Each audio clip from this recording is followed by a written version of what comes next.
Welcome to this tutorial on React Micro Frontends using Webpack. In this video, we will focus on how to structure your application using a host and multiple remotes through Webpack Model Federation. First, let's understand what are micro frontends. Micro frontends are like microservices, but for the front end. They allow teams to build, test, and deploy individual features or modules independently, improving development speed and scalability. Why Webpack Model Federation then? Webpack Model Federation allows JavaScript applications to dynamically import code from another application at runtime, which is ideal for implementing micro frontends. It was introduced in Webpack 5. It enables sharing of code between builds and it supports dynamic loading of remotes. Now let's understand basic terms host and remote. In Model Federation, the host is the main application that loads micro frontends. The remotes are smaller applications that expose components or modules to the host. So we can say host is a container application, remote is the independent micro frontend, and host consumes remote modules. Now understand what is webpack.config.js remote file. In the remotes webpack.config.js, use module federation plugin to expose components. You will specify a name, the file, and what part of the application to expose.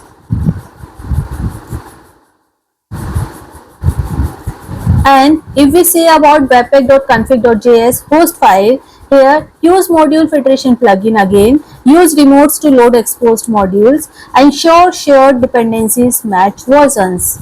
For example, let's take an example of a remote config file. Here, what you can do, you can give the name of this remote application, anything you can give, like in this case we are giving remote app. File name you have to provide remote entry.js, and what are the modules it will expose, widget and src widget. And if we use a host config to consume that remote file, then what we will be doing, we will add remotes remote app, and this remote app which you are seeing here, it is a name of the remote name here which we have provided in the remote configuration of webpack.config.js. So this name what we are providing in remote will be used in host. And second thing is, after remote app colon remote app at the rate of, and you can see http localhost 3001, this is the port on which your remote application is running, slash remote entry.js, and this remote entry.js is getting its name from here, which we are giving file name. So in remote file we are giving name and file name, so this name and file name we are using in host file here like this.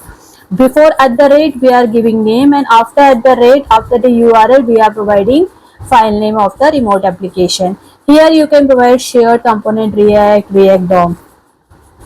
And when you want to check both the applications, when you want to see if the host is properly using the modules from the remote file, then you can what you can do, you can run both the application host and remote at the same time with different ports. Load remote component in host like react.lazy is equal to import remote application slash widget. So whenever we are loading component, then it is always good to use as a lazy component.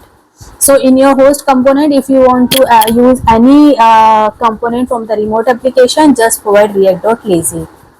So its conclusion is that it is a powerful architecture for scalable applications, and each team works independently. It works great with CI/CD. So what happens, you can create any number of components on your remote application, and you can create your components like storybook, and these components can be shared by your host application. There can be more than one host application also. So like how model federation works internally, so it dynamically loads at runtime, separates build and deploy pipelines, runtime sharing or dependencies happen in this. For example, let's say there are two remote applications, remote app 1 and remote app 2, and we have one host application.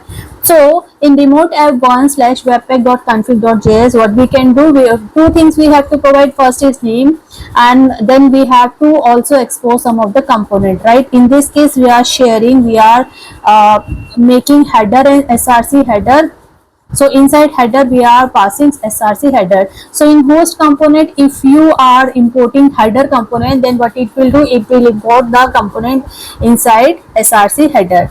So in this way, second case, in case of remote application 2, what we can do, we can give another name remote app 2, and what it will do, it will expose slash footer where it is referring to src footer.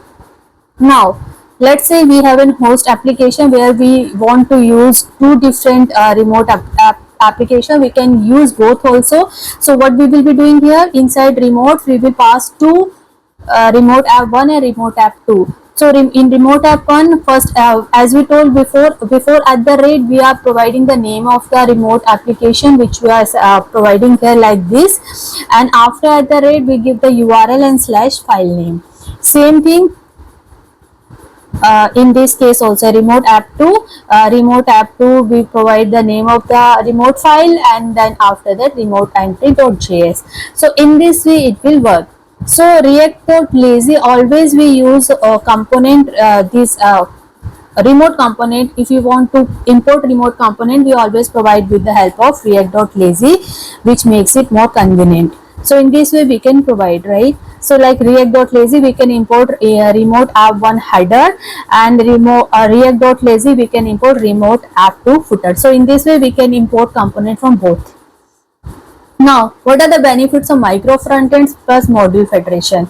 So micro frontends plus module federation, the independent deployments is possible with the help of them, and parallel team development can happen. Like for example, there are multiple hosts and they want to import the component from the from a single a remote file, then that can be possible.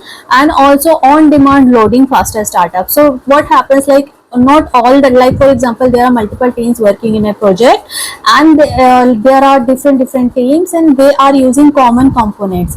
So rather than only one team focusing on creating component, other are doing, so it can be very difficult sometimes. So what can we do, we can create a remote config js file. We can create all our components over there, and those components can be used by different teams, by host team. So it is very feasible, and a parallel team can work together in case of micro frontends, as it is very easy. And but common issues and debugging tips are also there, which we would like to share. First of all, like cross origin resource sharing issue can happen in this case. Shared dependency version sometimes mismatches also, and ensure consistent webpack versions across applications. So some of the issues we can face, but we can ensure webpack versioning across applications. And normally the structure which we normally provide is like from micro frontend hyphen demo. So first come host application, second come remote application, and host and remote, they both have their own webpack.config.js file. In this way, a remote app webpack.config name we have to provide, file name we have to provide, expose what we are exposing and what other shared component we are sharing. So in this way we provide. So whenever we are working on this, and we have to make sure that remote and host both are running on a particular service. So we use React.lazy to import remote component, and they are wrapped in React.suspense for fallback. As you might be knowing that it is always good to provide React.suspense as an umbrella to the React.lazy component. And index.js in both applications, standard React entry file, it's the index.js, and always use create root from React DOM. So and next is Babel and Webpack setup. Use at the rate of Babel slash preset environment and Babel preset React. Install Babel loader and necessary dependencies, and always run the a project. Like for example, remote app you can run on 3001, and host app you can run on port 3000. So in this way you can do it. So hope you like this video, and we are able to share some information which you were looking for on webpack.config, micro frontends, module federation plugin. So if you like the video, please comment and share and like it, and please leave your comments or any thoughts on in the comment box. Thanks for watching.